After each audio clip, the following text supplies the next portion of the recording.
स्वागत है आप सभी का एक बार फिर से एटीजी क्लासेस में। तो लास्ट वीडियो में हमने पढ़ा था वैदिक काल के बारे में। एक और एग्ज़ाम बूस्टर सीरीज में आप सभी का एक बार फिर से स्वागत है। चलिए इस सीरीज में हम लोग पढ़ते हैं आज की वीडियो में जो है बौद्ध धर्म के बारे में। तो बौद्ध धर्म के बारे में जितने भी महत्वपूर्ण पॉइंट होंगे उन सभी को पढ़ेंगे। एग्ज़ाम नज़दीक है, इस वजह से हम जो इम्पोर्टेंट चीज़ें हैं सिर्फ उन्हीं को पढ़ेंगे। तो चलिए वीडियो को स्टार्ट करते हैं। तो बौद्ध धर्म को लेकर जो क्वेश्चन बनते हैं तो उनमें जो सबसे पहला क्वेश्चन ये पूछा जाता है कि जो बौद्ध धर्म है इसके संस्थापक कौन है। तो यहाँ से आप देख सकते हैं बौद्ध धर्म के जो संस्थापक हैं वह कौन है। तो गौतम बुद्ध को बौद्ध धर्म का संस्थापक कहा जाता है। अब एक क्वेश्चन और पूछा जाता है कि इन्हें और किस नाम से जाना जाता है। तो याद रखिएगा लाइट ऑफ एशिया, यानी कि एशिया का ज्योतिपुंज के नाम से गौतम बुद्ध को जाना जाता है। तो ये दो प्रश्न आपके यहाँ से तैयार हुए, ठीक है। फिर अगला क्वेश्चन है यहीं से बनता है कि इनके बचपन का क्या नाम था। तो याद रखिएगा जो बचपन का नाम था गौतम बुद्ध के वह नाम था सिद्धार्थ। तो इन्हें क्या संस्थापक कौन थे? गौतम बुद्ध। इन्हें लाइट ऑफ एशिया कहा जाता था, एशिया का ज्योतिपुंज के नाम से जाना जाता था। इनके बचपन का क्या नाम था? तो बचपन का नाम सिद्धार्थ था, ठीक है। अब बढ़ते हैं नेक्स्ट क्वेश्चन की ओर या नेक्स्ट पॉइंट की ओर। तो इनका जन्म कब हुआ था? तो ये देखिए इनका जो जन्म है वह 563 ईसा पूर्व में हुआ था, ठीक। इसी के साथ हम इनकी मृत्यु भी जान लेते हैं। इनकी मृत्यु कब हुई थी? तो मृत्यु के बारे में आप लोग देख सकते हैं। इनकी जो मृत्यु हुई थी 483 ईसा पूर्व, यानी कि जन्म के ठीक 80 वर्ष बाद जो है इनकी मृत्यु हुई थी। तो कब इनका जन्म कब? 563 ईसा पूर्व लुम्बिनी कपिलवस्तु में, और इनकी मृत्यु 483 ईसा पूर्व कुशीनारा देवरिया उत्तर प्रदेश में। और जो ये इनकी मृत्यु की घटना है उसको क्या कहा गया है? महापरिनिर्वाण कहा गया है, ठीक। तो यहाँ से आपके कई क्वेश्चन तैयार हो रहे हैं, जैसे कि मृत्यु कौन से सन में हुई। तो 483 ईसा पूर्व कौन से जगह पर हुई? तो कुशीनारा देवरिया उत्तर प्रदेश। और मृत्यु की जो घटना है उसे क्या कहा गया? तो उसे कहा गया महापरिनिर्वाण, ठीक है। ऐसे ही जन्म कहाँ पे हुआ? तो जन्म लुम्बिनी कपिलवस्तु में हुआ, ठीक है। इतने पॉइंट आपके कई यहाँ से क्लियर हुए। चलिए अब नेक्स्ट पॉइंट पे आते हैं। नेक्स्ट है कि इनके पिता का नाम क्या था। तो इनके पिता का नाम था शुद्धोधन, जो कि क्या थे? शाक्य गणराज्य के मुखिया थे, ठीक। इनकी माता का क्या नाम था? इनकी माता का नाम था माया देवी। माया देवी क्या है? जन्म के 7वें दिन बाद मर गई, यानी कि जब इनका जन्म हुआ, सिद्धार्थ का जब जन्म हुआ तो इनकी माता इनके जन्म के 7वें दिन बाद मर गई। उनकी मृत्यु के बाद क्या हुआ? इनका लालन पोषण का कार्य इनकी जो है सौतेली माता जो थी प्रजापति गौतमी, इन्होंने इनका लालन पोषण किया, ठीक है। इनका विवाह जो है कब हुआ? तो विवाह जो इनका हुआ वह 16 वर्ष की अवस्था में किसके साथ हुआ? यशोधरा के साथ हुआ, ठीक। इनके पुत्र का क्या नाम था? तो पुत्र का नाम राहुल था।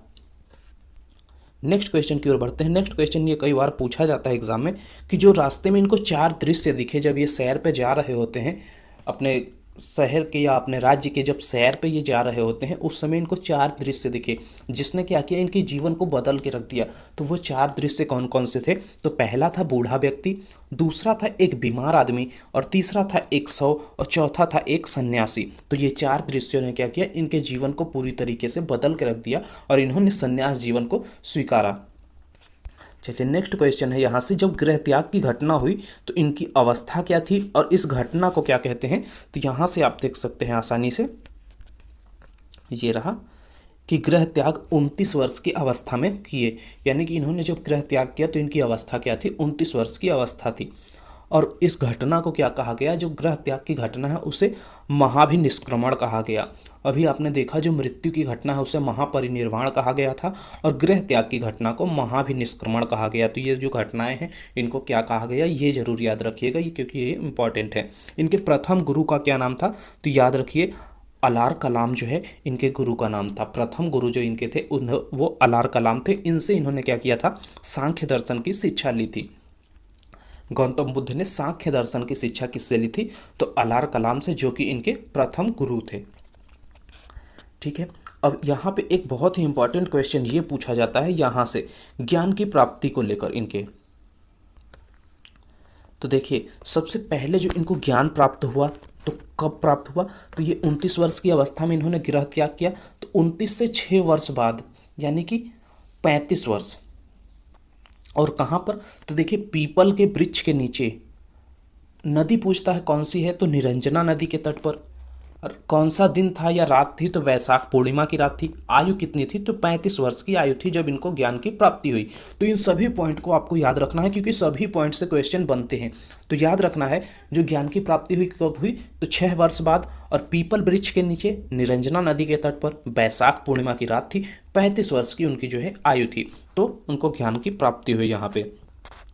ठीक, अब उस स्थान का नाम पूछा जाता है जहाँ पर इनको ज्ञान की प्राप्ति हुई। तो ज्ञान की प्राप्ति के बाद बोध गया कहलाया, यानी कि वह जो स्थान है इनकी ज्ञान की प्राप्ति के बाद, वह स्थान क्या कहलाया, वह स्थान बोध गया कहलाया। और सिद्धार्थ बुद्ध नाम से जाने गए, और जो सिद्धार्थ इनका जो नाम था वह अब बुद्ध के नाम से जाने गए। ठीक है, अगला पॉइंट जो है महत्वपूर्ण यहाँ से वह है कि इन्होंने जो अपना पहला उपदेश दिया वह कहाँ दिया, तो सारनाथ यानी कि ऋषिपत्तनम में दिया। और बौद्ध ग्रंथों में इसे क्या कहा गया, जो पहला उपदेश दिया उसे बौद्ध ग्रंथ में धर्मचक्र प्रवर्तन कहा गया, प्रवर्तन कहा गया, धर्मचक्र प्रवर्तन कहा गया। तो पहला उपदेश कहाँ, सारनाथ ऋषिपत्तनम में, और बौद्ध ग्रंथ में इस घटना को क्या कहा गया, जो पहला उपदेश दिया, तो धर्मचक्र प्रवर्तन कहा गया।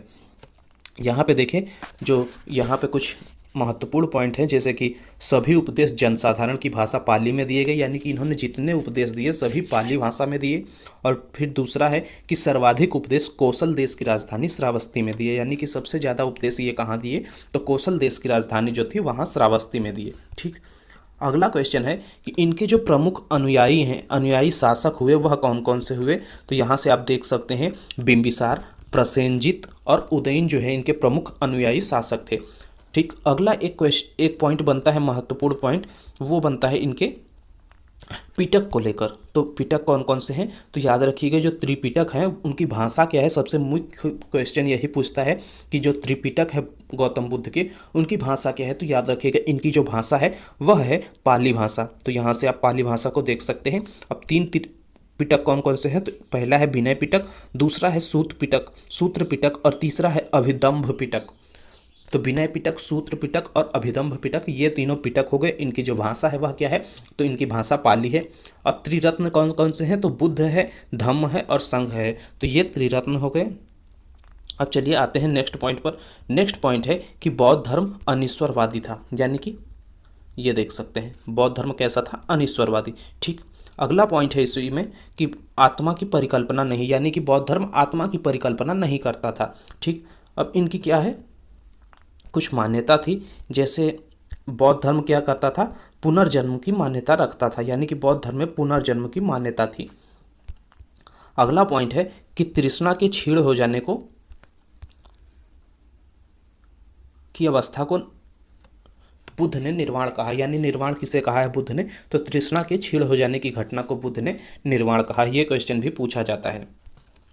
ठीक, अब अगला आता है कि बुद्ध के अनुयायी को लेकर कुछ पॉइंट है, उसे देख लीजिएगा। ये देखिए, तो बुद्ध के जो अनुयायी हैं वो 2 प्रकार के थे, पहला भिक्षुक थे और दूसरा उपासक। भिक्षुक किसे कहते हैं, जिन्होंने बौद्ध धर्म के प्रचार के लिए संन्यास ग्रहण किया, तो ऐसे लोग भिक्षुक कहलाते थे। उपासक गृहस्थ जीवन व्यतीत करते हुए बौद्ध धर्म अपनाने वाले, यानी उपासक वे लोग होते थे जो गृहस्थ जीवन व्यतीत करते थे और बौद्ध धर्म को अपनाते थे। जबकि भिक्षुक कौन होते थे, तो भिक्षुक ऐसे लोग होते थे जिन्होंने बौद्ध धर्म के प्रचार के लिए संन्यास जीवन को स्वीकारा था। अब चलिए नेक्स्ट पॉइंट पे आते हैं। नेक्स्ट पॉइंट जो है, बौद्ध धर्म में प्रविष्ट होने को क्या कहते थे, तो उपसंपदा नाम से जानते थे बौद्ध धर्म में प्रविष्ट होने को। इनकी बौद्ध धर्म में प्रविष्ट होने के लिए जो आयु चाहिए कितनी थी, तो 15 वर्ष की आयु चाहिए होती थी।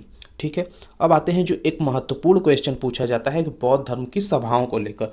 तो देखिए, जो प्रथम सभा हुई वह कब हुई, तो 483 ईसा पूर्व में हुई।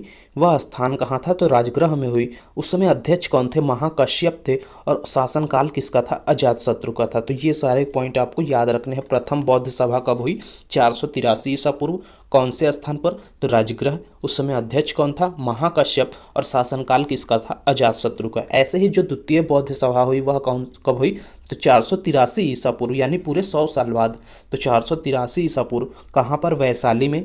साबाकामी उस समय अध्यक्ष थे। और जो शासनकाल किसका था, कालाशोक का शासनकाल था। तृतीय बौद्ध संगीति जो हुई वह कहाँ हुई, तो 255 ईसा पूर्व में हुई। और यह कहाँ पर हुई, तो याद रखना है पाटलिपुत्र में। और उस समय अध्यक्ष तो मोगलीपुत्तिस नाम से एक व्यक्ति था, वो उस समय अध्यक्ष था। और शासनकाल किसका था? तो अशोक का शासनकाल था। ये क्वेश्चन ज़्यादा पूछा जाता है। चतुर्थ बौद्ध संगीत जो हुई वह कब हुई? तो चतुर्थ बौद्ध संगीत ईसा की प्रथम शताब्दी में हुई। स्थान कौन सा था? कुंडलवन था। उस समय अध्यक्ष कौन थे? तो वासुमित्र या अश्वघोष जो है उस समय अध्यक्ष थे। उस समय शासन किसका था? तो शासन आप देख सकते हैं कनिष्क का शासन उस समय था। तो ये चारों शासनकाल को आपको याद रखना है कि उस समय किसका शासनकाल था। प्रथम बौद्ध संगीत के समय जो शासनकाल था वह किसका था? अजातशत्रु का था। द्वितीय के समय कालाशोक का था। तृतीय के समय अशोक और चतुर्थ के समय कनिष्क का था। तो चलिए ये सब पॉइंट आप लोगों ने काफ़ी अच्छे से देख लिया होगा। अब आते हैं नेक्स्ट पॉइंट पे। नेक्स्ट पॉइंट है कि बौद्ध धर्म जो है कितने भागों में बटा? तो बौद्ध धर्म यहाँ से आप देख सकते हैं 2 भागों में बटा। कब? चतुर्थ बौद्ध संगीत के बाद। कौन कौन से? तो हीनयान और महायान। ठीक है। अब आता है कि हीनयान का एक आदर्श वाक्य था, ऐसे ही महायान का भी कुछ आदर्श था। तो हीन का जो आदर्श था वह बोधिसत्व था, और महायान का जो आदर्श था वह अहर्त पद प्राप्त करना था। तो बोधिसत्व दूसरे के कल्याण को प्राथमिकता देते हुए अपने निर्वाण का विलंब करते हैं, और जो अपनी साधना से निर्वाण प्राप्त करते हैं तो वो किस में थे? महायान में। ठीक है। अगला पॉइंट है कि धार्मिक जुलूस का प्रारंभ बौद्ध धर्म द्वारा किया गया। ठीक। चलिए नेक्स्ट आते हैं पवित्र त्यौहार इन लोगों का क्या है बौद्ध धर्म का। तो यहाँ से देख सकते हैं वैशाख पूर्णिमा या फिर बुद्ध पूर्णिमा है। इसका महत्व क्या है? तो इसी दिन क्या हुआ था? इसी दिन बुद्ध का जन्म हुआ था, ज्ञान की प्राप्ति हुई थी और महापरिनिर्वाण की घटना हुई थी। तो इस वजह से इसका महत्व अधिक है। तो इनका प्रमुख त्यौहार कौन सा है? वैशाख पूर्णिमा या फिर उसे बुद्ध पूर्णिमा के नाम से जानते हैं। क्या महत्व है? तो इसी दिन बुद्ध का जन्म भी हुआ, ज्ञान की प्राप्ति भी हुई और महापरिनिर्वाण की घटना भी इसी दिन हुई। तो इस वजह से इस त्यौहार को बहुत अधिक महत्व दिया जाता है। नेक्स्ट है कि सर्वाधिक मूर्तियों का निर्माण कौन सी शैली में हुआ है? तो गांधार शैली में। यानी कि बुद्ध की जो सबसे अधिक सर्वाधिक मूर्तियों का निर्माण कौन सी शैली में हुआ है? गांधार शैली में। अगला एक पॉइंट है कि बुद्ध की प्रथम मूर्ति तो मथुरा के अंतर्गत बनी, यानी कि मथुरा कला के अंतर्गत जो बुद्ध की प्रथम मूर्ति है वह बनाई गई। तो आशा करता हूँ वीडियो आप सभी को पसंद आई होगी। जितने भी बौद्ध धर्म से संबंधित महत्वपूर्ण पॉइंट्स हैं वो सभी इस वीडियो में शामिल किए गए हैं। तो आपको वीडियो पसंद आई होगी। वीडियो पसंद आया हो तो वीडियो को लाइक करें, चैनल पे नए हैं तो चैनल को सब्सक्राइब करें और अधिक से अधिक दोस्तों में शेयर करें। मिलते हैं नेक्स्ट वीडियो में कुछ और महत्वपूर्ण पॉइंट के साथ। धन्यवाद।